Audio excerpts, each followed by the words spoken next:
Daura Atiku, Secondus, others, Lord Osinbajo Bidirasu Yakubu Abuja, former Vice President Atiku Abubakar and People's Democratic Party (PDP) National Chairman, Prince Uche Secondus were some of the eminent Nigerians that have commended Acting President Professor Yemi Osinbajo over Tuesday's sacking of the Director General, Department of State Security, DSS, Lawal Daura.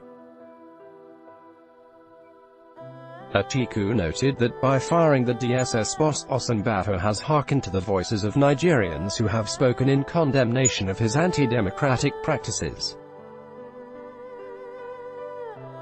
A statement from the Atiku media office quoted the 2019 presidential hopeful on the platform of the PDP as saying he is fully in support of Osinbajo's decision to relieve Daura of his duties. He also called for an independent judicial panel of inquiry to investigate Tuesday incidents at the National Assembly to fish out those responsible and bring them to book. These are delicate times for Nigeria, and all lovers of democracy and the rule of law must be extra watchful lest anti-democratic forces take advantage of all we have worked hard to build, the statement read.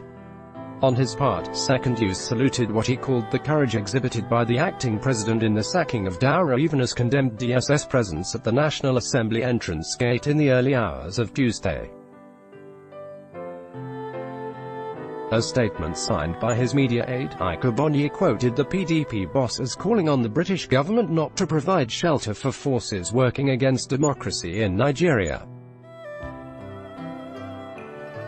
He added that the final plan for the invasion of National Assembly was concretized when the minority leader Senator Godswill Akpabio visited the president in London at the weekend. According to Prince Secondus, the siege on the National Assembly left no one in doubt that President Muhammadu Buhari and the APC are out to destroy the nation's hard-earned democracy, all because they could no longer fit into it.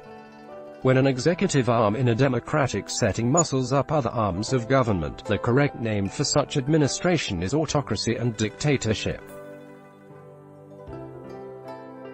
Nigerians and international community have continuously watched this administration harass and intimidate the legislature and judiciary as well as others in opposition in the bid to create a dictatorial regime. All over the world, the parliament is the bastion of democracy and rule of law. Anybody not willing to align himself to them is trying to create anarchy in the land, the statement read in part. He further called on President Buhari to resign, and pave way from the sustenance of democracy, since it is now obvious that he has lost legitimacy to continue as an elected president. Meanwhile, the Reformed All Progressives Congress (RAPC) has chided President Buhari over the National Assembly incident, saying democracy has suffered untold harassment since he assumed power in 2015. In a statement issued by its spokesperson, Kasim Afegbua, the group said even though the president left the military many years ago, Tuesday's incident showed that he is yet to imbibe the tenets of democracy. We are pained by the gunpoint democracy that President Muhammadu Buhari has introduced to our body politic.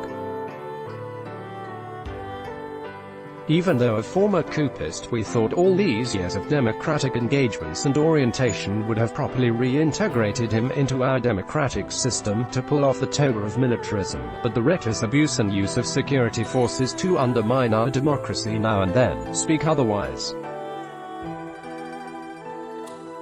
We condemn the continued partisanship of the security agencies against the interest of Nigerians. We wish to insist that these categories of persons be denied visas or have the visas revoked on account of their anti-democratic conducts which have consistently threatened the very foundation of our fledgling democracy. We are alarmed by the recklessness which APC, a party that preaches change, has degenerated like a piece of idiocy in the devilish machinations to unseat properly constituted authority. This action of the APC against the Senate President, and its desperate plot to unseat him, has permanently left a gory scar on our democracy, the statement read in part.